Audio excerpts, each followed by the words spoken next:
नमस्कार मित्रांनो, लग्नानंतर होईलच प्रेम या मालिकेच्या आजच्या भागात आता रम्याच्या आणि विजय मतकरचा साखरपुडा नक्की होणार. तर दुसऱ्या बाजूला संपूर्ण कुटुंब विजय मतकरची भेट सुद्धा घेणार. आता नेमकं काय कसं घडतं या सर्व गोष्टी आपल्या आजच्या या व्हिडिओमध्ये सविस्तर जाणून घेऊयात. तर आता आपण इथे पाहतोय की सध्या रम्या ही विजय मतकरला भेटून घरी आलेली आहे. आता रम्या घरी आल्यानंतर सगळेच जण तिला विचारतायत की नक्की तुला विजय मतकर कसा वाटला, तुमच्यामध्ये काय गप्पा झाल्या, म्हणजे सर्व काही व्यवस्थित होईल असं वाटतंय का, तुला पुढे जायला हवं आपण असं वाटतंय का तुला. आता रम्याला एवढे सगळे प्रश्न घरच्यांनी विचारल्यावर रम्या ही गप्प बसते. त्याबरोबर काव्या म्हणत असते, रम्या अगं तू गप्प बसतेयस, पण यातून मग आम्ही काय अर्थ काढायचा, आमच्या सोयीनुसार काढायला नको ना, म्हणून म्हणते तू बोल की जे काही असेल ते. त्यावर रम्या म्हणते, नाही म्हणजे माणूस म्हणून विजय मतकर मला खरंच चांगले वाटले, म्हणजे त्यांची बोलण्याची पद्धत, त्यांचे एखाद्या बद्दलची विचार करण्याची पद्धत मला खरंच भावली. आणि त्याशिवाय हुशार आहे, एवढे चांगले IITN आहे, यापेक्षा म्हणजे आणखीन वेगळं काय सांगू ना मी तरी. त्याबरोबर रम्या म्हणते, अच्छा तर म्हणजे याचा अर्थ थोडक्यात तुला आता विजय मतकर आवडलेले आहे असं म्हणायला काही हरकत नाहीये, बरोबर ना. त्याबरोबर मालिनी काकू या रम्याला म्हणतात, रम्या हे खरं आहे का. काव्या म्हणते, तसं जर असेल तर मग विषय पुढे वाढवायला काही हरकत नाही. जर तुला ते आवडले तर आपण एक काम करूया, त्यांना घरी बोलवून घेऊया. तसंही सध्या फक्त आता तुझी आणि त्यांच्याच भेट झालेली आहे, आम्ही कोणीही त्यांना भेटलेलो नाही आहोत.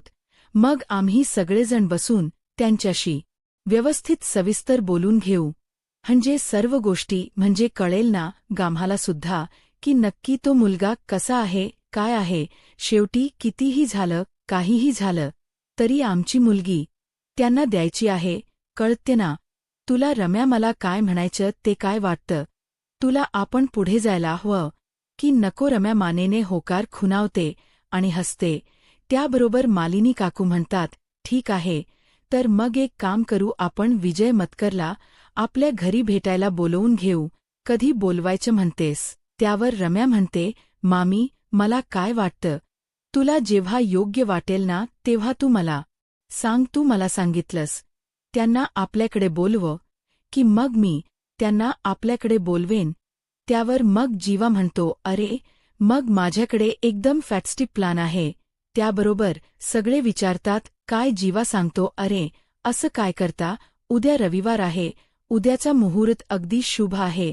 उद्या मी, बाबा आणि पार्थ दादा सुद्धा घरी आहोत. आणि सगळ्यात महत्त्वाचं म्हणजे रविवार म्हटल्यावर त्या बिचाया विजय मतकरला सुद्धा काही काम नसेल ना. आता तो इथे इंडियामध्ये कामासाठी आलाय ना, मग रविवारी त्याला सुद्धा सुट्टी असेल, म्हणजे ऑदर डे मध्ये त्याला सुद्धा सुट्टी वगैरे काढावी लागणार नाही. आणि आपलं सुद्धा व्यवस्थित सगळं बोलणं वगैरे होऊन जाईल. काय वाटतं तुम्हाला. मला तरी वाटतं उद्या खूप चांगला दिवस आहे. त्याबरोबर लगेचच आता इकडे काका म्हणायला लागतो, मला सुद्धा जीवाचं म्हणणं पटते. तसंही रम्यासुद्धा आपली वर्किंग आहे, त्यामुळे आपण ऑड दिवसात त्यांना भेटायला बोलवणं हे बरोबर वाटणार नाही. त्याबरोबर मग रम्या म्हणते, ठीक आहे तुम्हाला जसं योग्य वाटेल तसं तुम्ही करा, तुम्हाला जे वाटेल ते करायला मी तयार आहे. तसंही तुम्हा कुणाच्याही मर्जी बाहेर मी यावेळी जायचं नाहीये. तुम्ही सगळेजण माझ्या भल्याचा विचार करताय, त्यामुळे मी तुम्हा सगळ्यांच ऐकायचं असं ठरवलंय, असं आता रम्या म्हणते. त्याबरोबर लगेचच काव्या म्हणते, रम्या हे बघ, ज्या गोष्टी घडून गेल्या आहेत आता त्या गोष्टींवरती पुन्हा विचार करायचा नाही किंवा त्या गोष्टींबद्दल बोलायचं नाही. जे घडून गेलंय ते आता घडून गेलं, गंगेला मिळालं असं म्हणून सोडून द्यायचं. आता बघ, आता उद्या विजय मतकर येणार आहेत ना, एकदा का आम्ही सगळे त्यांना भेटलो की मग बघ सगळं कसं छान होईल ते. त्यानंतर मग आता मालिनी काकू या स्वतःहूनच लगेचच वसुवाट्याला म्हणतात, वसुताई रम्याला सांगा त्या विजय मतकरशी बोलून घ्यायला आणि त्यांना उद्या आपल्या घरी यायलाही सांगा. नाही म्हणजे उद्याच यायला हवं असं काही नाहीये, पण त्यांना म्हणा की उद्या रविवार आहे, तर मग उद्याचा दिवस चांगला आहे रम्याला सांगा. किंवा मग तुम्हीच बोला काय रम्या. त्यावर मग वसवत्या म्हणते नाही बाई, नको सुरुवातीला मला काहीही बोलायला सांगू नकोस. आधी एक तर रम्याच्या माझ्यावरती विश्वास नाहीये, तिलाच काय बोलायचं ते बोलू देत. त्यावर रम्या म्हणते हो अर्थात आई, कारण तुझ्यावर विश्वास ठेवण्यासारखं तू वागतच नाहीस नात. यावर मग लगेचच आता सगळेजण तिला शांत करतात. रात्री रम्या आता विजयला कॉल करते आणि सांगते की माझ्या कुटुंबियांना तुला भेटायचं आहे, उद्या रविवार आहे, तर तुला जमेल का यायला. आता विजयला तर रम्या खूप आवडली आहे, त्यामुळे तो म्हणतो की हो चालेल ना, मला जमेल, आणि जमत नसलं तरी मी तुझ्यासाठी जमवेल. असं सुंदर मुलींना नकार द्यावा इतका मूर्ख नाहीये मी. त्यानंतर मग दुसऱ्या दिवशी विजय आता आलेला असतो देशमुखांच्या घरी. आता सगळे देशमुख मिळून छान विजयत स्वागत वगैरे करतात. त्यानंतर मग विजयला बसायला वगैरे देतात. विजयत शिक्षण काय, तो अब्रॉडमध्ये कुठे राहतो, तो काय काम करतो नक्की, त्याचं प्रोफेशन काय, त्याचं क्षण काय, या सर्व गोष्टींवरती आता चर्चा वगैरे होऊन जाते. त्याच्यानंतर मग आता जीवा म्हणतो आता वळतो मी जरा मुख्य प्रश्नांकडे. तर विजय, तुला आमची रम्या भेटली. आमच्या रम्याने तिच्या आवडीनिवडी तुला सांगितल्या असतील, तू तुझ्याबद्दल रम्याला सांगितलं असेल, हे सगळं ठीक आहे, पण रम्या नेमकी तुला आवडली हे नक्की समजायचं ना. आम्ही म्हणजे पुढे जायचा विचार करू शकतो ना आता आपण. त्यावर मग विजय म्हणतो हो, मला नक्की रम्या खूप आवडली, कारण रम्यासारखी मुलगी मिळणं खूप कमी लोकांच्या नशिबात असतं. रम्या अगदी ऑनेस्ट आहे, तिने माझ्यापासून कुठलीही गोष्ट लपवलेली नाहीये, आणि आजकालच्या या जगामध्ये खरं बोलणारी आणि स्पष्टपणे आपली चूक किंवा आपला भूतकाळ कबूल करणारी लोक खूप कमी मिळतात. आणि रम्याने माझ्यापासून पहिल्याच भेटीत काहीही लपवलेलं नाहीये, त्यामुळे मला तिची ऑनेस्टी खूप आवडली. ती अगदी ग्रीन फ्लॅगप्रमाणे आहे. त्याबरोबर पार्थ आता म्हणत असतो, एक मिनिट, नक्की काय सांगितलं रम्याने तुम्हाला, आणि काय पास्ट काय आहे रम्याच्या. त्याबरोबर मग लगेचच विजय मतकरी म्हणतो कोण आपण. त्यावर पार्थ म्हणतो मी पार्थ. त्याबरोबर लगेचच विजय म्हणतो की काय ना, जितका रम्याने मला पास्ट सांगायला हवा होता तितका, किंबवना त्यापेक्षा सगळ्यात जास्त पास्ट तिने मला सांगितलाय. त्यामुळे आता आमच्यात बोलणं झालंय, मला माहिती आहे तुमच्याबद्दल सगळं. त्याबरोबर पार्थ म्हणतो एक मिनिट, आमच्यामध्ये चुकीचं असं काहीही नव्हतं, मी फक्त रम्याला कायम माझी मैत्रीणच मानलं, हे तर तुम्हाला मान्य आहे ना. त्यावर मग विजय सांगतो हो माहिती आहे मला, रम्याच्याच मनामध्ये तुमच्यासाठी वेगळ्या फिलिंग्स होत्या, पण कालांतराने तिचा गैरसमज दूर झालाय वगैरे सगळं बोलणं झालंय आमचं. त्यानंतर मग आता नंदिनी ही सरबत वगैरे आणण्यासाठी पुन्हा एकदा किचनमध्ये जाते. आता इकडे मालिनी काकू ह्या विजयला म्हणत असतात, विजय अजिबातच काही लाजू वगैरे नका, आपलं घर आहे असं समजा आणि जेवूनच जा. तसंही आता जर तुम्हाला आमची रम्या आवडली, रम्याला तुम्ही स्वतः आवडलाय, तर मग आपण पुढे विचार करायला काही हरकतच नाहीये. तर आता दुसरीकडे पार्थ हा सुद्धा नंदिनीकडे किचनमध्ये येतो आणि नंदिनीला म्हणत असतो, मला हे सगळं खोट वाटत राहून मला असं वाटत हा विजय मतकर सुद्धा रम्याचाच माणूस आहे कोणीतरी. त्याबरोबर नंदिनी इकडे म्हणत असते, हो ना, मला सुद्धा विश्वास नाही पटत, म्हणजे रम्या पहिल्यांदा एका मुलाला भेटायला जाते काय, लगेच तिला तो मुलगा आवडतो काय, त्या मुलालाही ती आवडते काय, लगेच गोष्टी पुढे सरकू लागतात काय, तो मुलगा आपल्या घरी येतो काय, रम्या त्याला सगळं खरं सांगते काय, बापरे माझा तर विश्वासच बसत नाहीये. त्यावर पार्थ म्हणू लागतो की आपण एक काम करूया, आपण ना संध्याकाळी या विजय मतकरची संपूर्ण प्रोफाईल चेक करूया, त्याच्यानंतर आपल्याला कळेल ना की नक्की रम्याने ह्यालाच सिलेक्ट करण्यामागे काय कारण असेल ते त्यावर आता. मग पार्थ आणि नंदिनी रात्री सगळेजण सगळी काम वगैरे आटपत असतात. त्यावेळी त्या विजय मतकरची प्रोफाईल चेक करतात आणि त्यावेळी त्यांना त्याच्या प्रोफाईलमध्ये काही सापडत नाही. तो छान उत्तम शिकलेला आहे. तो एक IITL आहे. अब्रॉडमध्ये जॉब करतो. तो त्याला जवळपास अनममध्ये काहीतरी सॅलरी आहे वगैरे वगैरे. ते सगळं आता ते बघतात आणि त्यांच्या लक्षात येतं की विजय मतकर हा एक चांगला सभ्य सुशिक्षित वेल एज्युकेटेड पर्सन आहे आणि तो रम्यासाठी चांगला आहे. मग आता रात्री सगळेजण जेवायला एकत्र आलेले असतात. त्यावेळी मग आता मालिनी काकू या म्हणत असतात, काय वाटतं मग तुम्हाला सगळ्यांना विजय मतकरबद्दल नाही? म्हणजे पर्सनली जर माझं ओपिनियन विचारत असाल तर मला तरी तो विजय मतकर आवडलाय नाही. म्हणजे आपल्या रम्यासाठी अगदी चांगला आणि परफेक्ट मुलगा आहे असं मला वाटतंय. त्यावेळी आता रम्याला विचारलं जातं, रम्या तुला काय वाटतं ग? रम्या म्हणते नाही, म्हणजे माझं सुद्धा मत तसंच आहे. मग सगळे म्हणतात, मग आता आपण साखरपुड्याचा विचार करूया. त्यावर रम्या म्हणते नाही, म्हणजे मी काय म्हणते ना, एवढ्या लवकर साखरपुडा वगैरे, म्हणजे एवढ्या लवकर लग्नाच्या मागे लागायची काय घाई आहे? आधी आम्हाला थोडा वेळ द्या. आम्ही दोघेजण एकमेकाला भेटू, एकमेकाला ओळखू, थोडं म्हणजे फिरू, एन्जॉय करू, एकमेकांना जास्त म्हणजे ओळखण्याचा प्रयत्न करू ना. काय वाटतं तुम्हाला सगळ्यांना? त्याबरोबर मग आता घरातली जी मोठी माणसं असतात ती रम्याला म्हणतात की नाही रम्या, तुझं म्हणणं बरोबर आहे, पण बाळा काय आहे ना, हे तुम्हा आत्ताच्या यंग जनरेशनच्या मुलांना वाटतं, पण हे सगळं खरं तर योग्य नाहीये. आज तुम्ही एकत्र राहाल, एकत्र फिराल, बट उद्या जर तुम्हाला वाटलं की तुम्ही एकत्र नाही राहणार तर, आणि त्याशिवाय नावं ठेवणारी लोकसुद्धा खूप असतात. रम्या असं जीवा म्हणतो.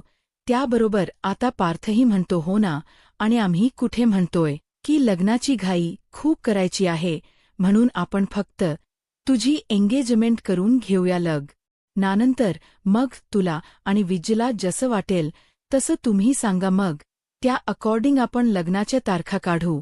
त्याबरोबर रम्या म्हणते, ठीक आहे, तुम्ही सगळेजण एवढं म्हणताय तर चालेल, एंगेजमेंट आपण करू, पण हो एंगेजमेंट नंतर मी आणि विजय आम्ही एकत्र वेळ घालू, आम्ही एकत्र राहू, जेणेकरून आम्ही दोघंजण एकमेकाला ओळखू शकू, आम्ही एकमेकाबद्दल जाणून घेऊ शकू. मग तर तुम्हाला चालेल ना? त्यावर सगळेजण होकार देतात. त्यानंतर मग रम्या आता जेवायला लागते.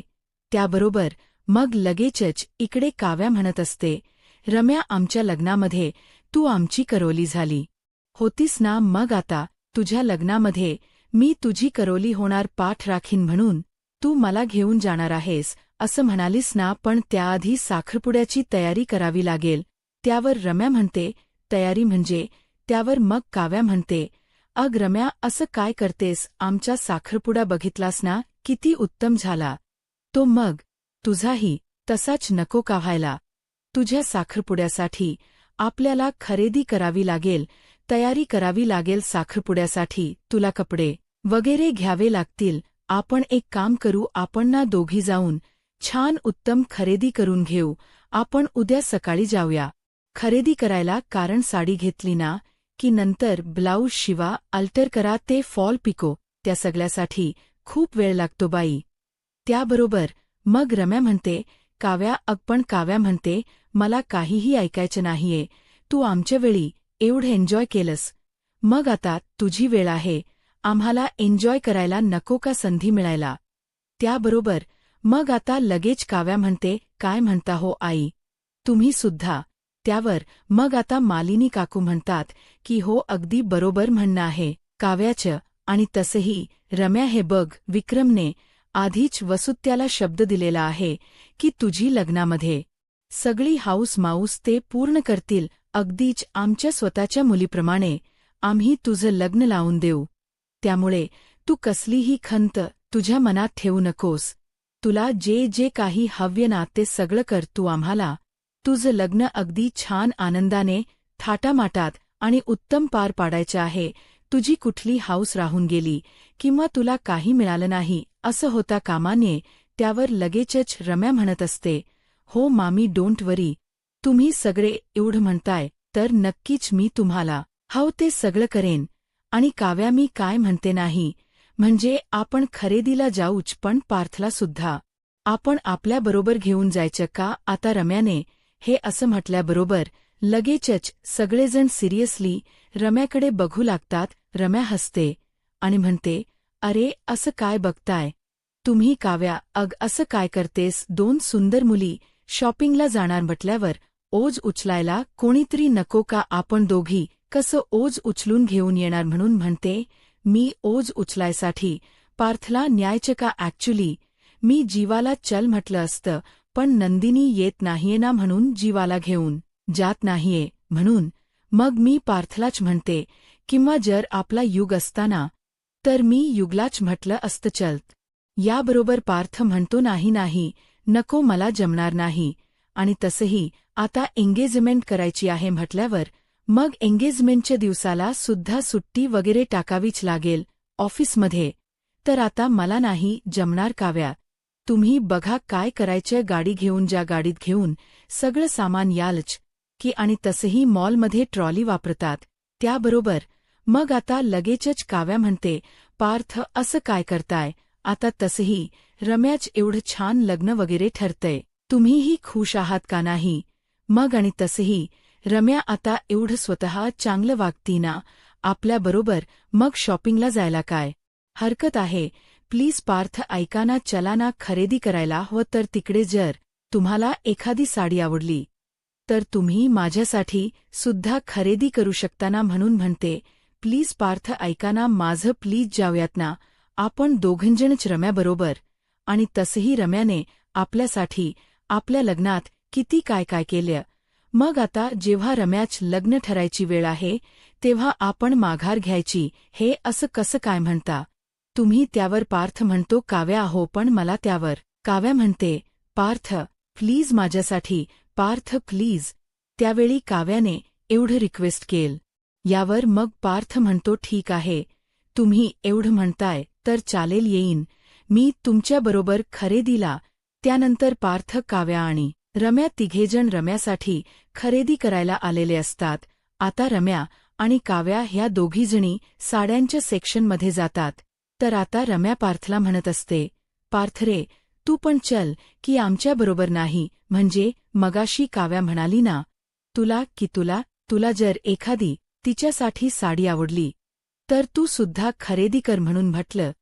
त्यावर मग लगेचच काव्यासुद्धा म्हणते, हो खरंच चला की. देशमुख पार्थ म्हणतो, नाही नको मी इथेच थांबतो. त्यावर काव्या म्हणते, अहो इथे थांबून काय करणार आहात, नाहीये इथे थांबून तुम्हाला बोरच होईल, त्यापेक्षा चला आमच याबरोबर, आम्हाला काहीतरी तुमची मदत तरी होईल. मग पार्थ त्यांच्याबरोबर तिकडे साड्यांच्या सेक्शनमध्ये येतो. मग आता इकडे काव्या रम्याला एक एक साडी दाखवत असते. रम्या ही साडी बघ ना, अगं कांजीवरम पॅटर्न छान वाटेल, एकदम मस्त. त्याबरोबर रम्या म्हणते, नाही पण यातून कलर आवडत नाहीये मला. मग काव्या तिला बनारसी साडी दाखवते आणि म्हणते, बनारसी सुद्धा शोभून दिसेल तुझ्यावरती. त्यावर रम्या म्हणते, नाही नको मला नाही आवडत. मग आता पार्थला जशा काठापदराच्या सॉफ्ट साड्या आवडतात त्यातून पार्थच्या आवडीच्या लिव्हेंडर कलरची साडी रम्या काढते आणि म्हणते, ही साडी कशी वाटते काव्या. त्यावर काव्याच्या लक्षात येतं की हा कलर तर पार्थचा आवडीचा आहे. त्यावर मग आता काव्या ही लगेच रम्याला म्हणते सुद्धा, रम्या अगं हा कलर तर देशमुखाला आवडतो ना. त्याबरोबर लगेचच आता रम्या म्हणते, मग ठीक आहे मी नाही घेत ही साडी. हो तर त्यावर काव्या म्हणते, नाही तसं माझं काही म्हणणं नव्हतं. तुला सुद्धा जर तो कलर आवडत असेल तर काय हरकत आहे, काही प्रॉब्लेम नाहीये. तुला आवडली नाही साडी तू घे. बाय द वे रम्या तुझी चॉईस मात्र चांगली आहे. त्यानंतर मग आता साडी घेतात. आणखीन काही रम्याला ज्वेलरी म्हणजे हवी असते ती सगळी घेतात. मेकअपच साहित्य हवं असं थोडफार आता साखरपुड्यासाठी मेकअप करायला ते सगळं आता घेऊन झाल्याच्यानंतर तर काव्या ही रम्याला म्हणू लागते, रम्या आणखीन जर तुला काही हवं असेल आठवत असेल तर आत्ताच घे. त्याबरोबर रम्या म्हणते नाही. आता तरी काही आठवत नाहीये. मग काव्या म्हणते बरं ठीक आहे, जर नंतर काही वाटलं तर मग आपण येऊन खरेदी करू काय मग आता. त्यानंतर ते लोक तिकडून निघतात. आता रस्त्यात काव्या पार्थला विचारते, देशमुख, तुम्हाला त्या विजय मतकरबद्दल स्वतःला सनली काय वाटतं काल? तुम्ही रात्री काहीच नाही बोललात. त्यावर मग पार्थ म्हणतो, ऑनेस्टली सांगायचं झालं तर मी आणि नंदिनीने स्वतः त्या विजय मतकरची संपूर्ण प्रोफाईल गो थ्रू केलेली आहे आणि त्याच्यामध्ये आम्हाला कळलंय की तो मुलगा खूप चांगला आहे, तर म्हणजे लग्न करायला काही हरकत नाहीये रम्याला त्याच्याबरोबर. त्यावर लगेचच इकडे काव्या म्हणते, काय तुम्ही विजय मतकरची प्रोफाईल चेक केलीत आणि मला न सांगता का हो? तुम्ही मला सुद्धा सांगायचं होतं की मी सुद्धा आले असते ना तुमच्याबरोबर. त्यावर मग पार्थ म्हणतो, मी ते काम करत बसलो होतो आणि काम झालं सो मग म्हटलं की जरा काहीतरी करावं म्हणून टाइमपास म्हणून चेक करत होतो. आता रम्याला इकडे खूप आनंद होतो. त्यानंतर रम्या आता घरी येते आणि घरी येऊन खोलीत जाऊन त्या शॉपिंग केलेल्या पिशव्यात तशाच बेडवरती टाकून रम्या गोल गोल गिरक्या घ्यायला लागते. आता रम्याला असं गोल गोल फिरताना बघून वसुत्या म्हणते, रम्या रम्या रम्या अगं थांब. त्यावर रम्या म्हणते, आई आई आई, मला खूप म्हणजे खूप आनंद झालाय, काय सांगू तुला, मला केवढं भारी वाटते. त्याबरोबर वसुत्या म्हणते, रम्या हो, पण नक्की एवढं भारी का वाटते तुला? मग आता रम्या ही वसुत्याला म्हणते, तुला माहिती आई आज काय झालं?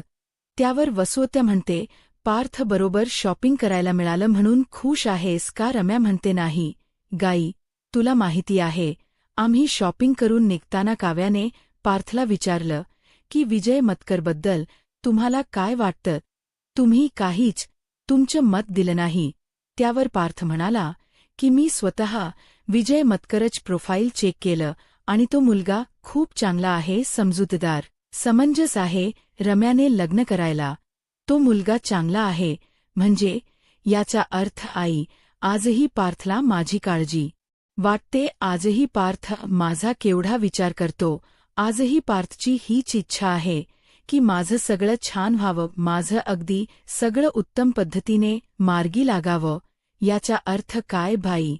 आजही कुठेतरी पार्थच्या मनाच्या कोपऱ्यात मी आहेच हो ना?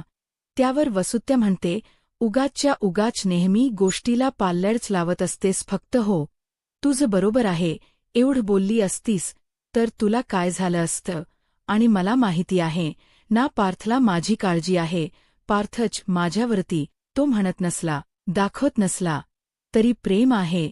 शेवटी लहानपणापासून आम्ही एकत्र राहिलोय ना. मला खूप आनंद झाला या गोष्टीचा. आता पुढे काय होईल हे पाहायला आत्ताच माझा महाराष्ट्र या यूट्यूब चॅनलला सबस्क्राईब करा. धन्यवाद.